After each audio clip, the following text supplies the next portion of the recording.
Es impresionante la lectura del libro del Eclesiástico que nos deja la primera lectura de la misa. Fijaos, os la voy a leer porque luego tiene como su consecuencia en el Evangelio. Dice así: Hijo, si te acercas a servir al Señor, permanece firme en la justicia y en el temor, y prepárate para la prueba. Endereza tu corazón, mantente firme, y no te angusties en tiempo de adversidad. Pégate a Él y no te separes, para que al final seas enaltecido.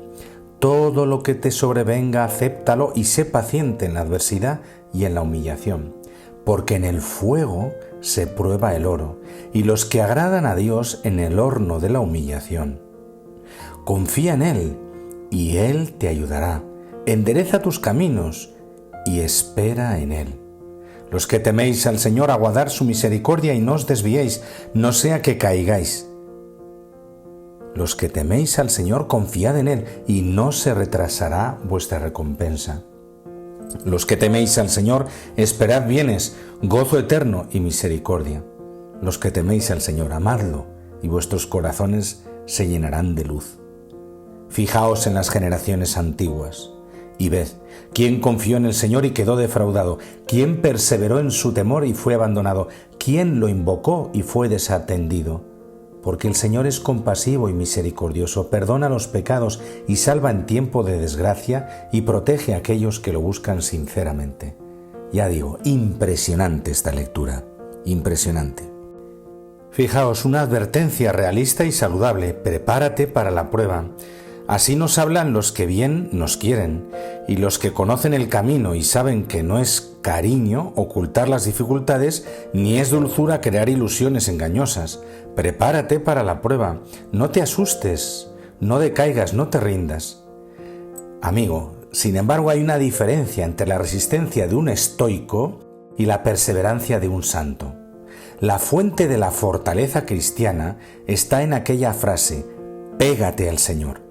La clave no es juega a ser un superhombre, ni tampoco haz como que nada sucede, ni anestésiate o aprende a huir. La gran clave es pégate al Señor. ¿Y de dónde sacamos razones para pegarnos al Señor? Pues de la historia, de los testimonios que conocemos, de aquello que nos ha sido predicado y hemos comprobado que en verdad sucede en la vida de las personas concretas como nosotros, frágiles como nosotros, incluso pecadoras como nosotros. De ahí nace nuestra confianza absoluta. Y fijaos, si el Eclesiástico nos está diciendo, bueno, pues prepárate para la prueba, pues Jesucristo parece haber leído y entendido esto en su alma generosa, pues de lo que habla con sus discípulos es de su propia cruz. Y bien se ve que desea que ellos se instruyan en esa ciencia de la cruz. Fijaos, el Evangelio de hoy nos dice que Jesús iba con los discípulos y no quería que nadie se enterara. Podemos decir que no quería que nadie lo distrajera o distrajera a sus discípulos, y la razón era porque iba instruyendo a los discípulos. Si hablamos de Cristo que está instruyendo, esa es una escena muy común en los Evangelios. Él predicaba a las multitudes, hablaba en parábolas, enseñaba a mucha gente. Tal vez la novedad que tiene el pasaje de hoy es que esta es una enseñanza especial. No quiere que aparezcan esas grandes multitudes, no quiere que nadie lo distraiga o que distraiga a los discípulos, porque tiene un mensaje muy importante que debe quedarles perfectamente claro y un mensaje que debe inculcarse en esos corazones y que debe quedar grabado para siempre.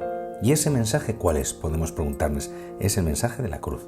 Es el mensaje del padecimiento del Mesías, es el mensaje de la vida hasta el extremo, un mensaje que ellos en ese momento no comprenden y que solo mucho tiempo después, con la ayuda del Espíritu Santo, lograrán entender.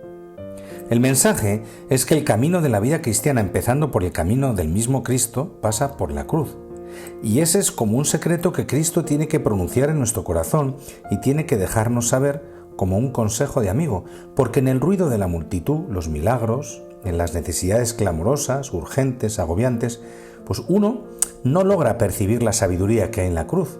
Es necesario que sea Cristo quien se acerque a mi vida y es necesario que llegue Cristo a lo profundo de mi corazón y pronuncie esa palabra para que yo tal vez logre comprender que ese es el camino del cristiano.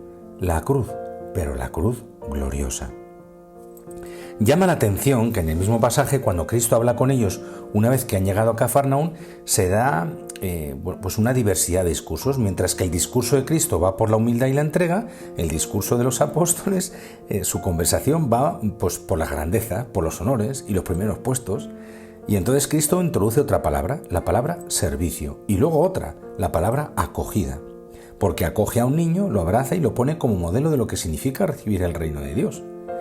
Y creo que hay una lección también aquí que no debemos dejar perder. La cruz, el servicio y la acogida son inseparables, son parte de una misma enseñanza, y si pones esas tres palabras como en una especie de triángulo te das cuenta que se relacionan perfectamente, porque la cruz no es el sufrir por sufrir, la cruz es lo que resulta cuando renuncio a mí mismo por salir al encuentro de Jesucristo en la necesidad de mi hermano.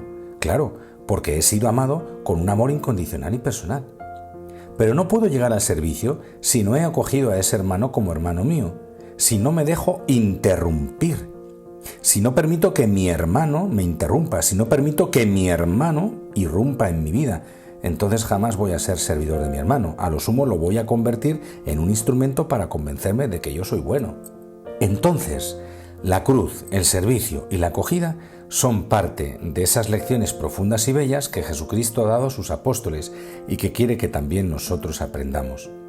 Si no entramos por ese camino no podemos llamarnos discípulos de Cristo, pero si vivimos en realidad esta enseñanza, no solo seremos sus discípulos, sino que seguramente seremos de aquellos que la Iglesia reconoce como modelos de vida cristiana, porque las vidas de los santos han sido precisamente eso, testimonio de aquellos que tomaron en serio el valor de la cruz, el valor del servicio y el valor de acoger a mi hermano como el hermano que Dios me da, el valor de acoger la vida y el amor que Cristo me profesa desde toda la eternidad.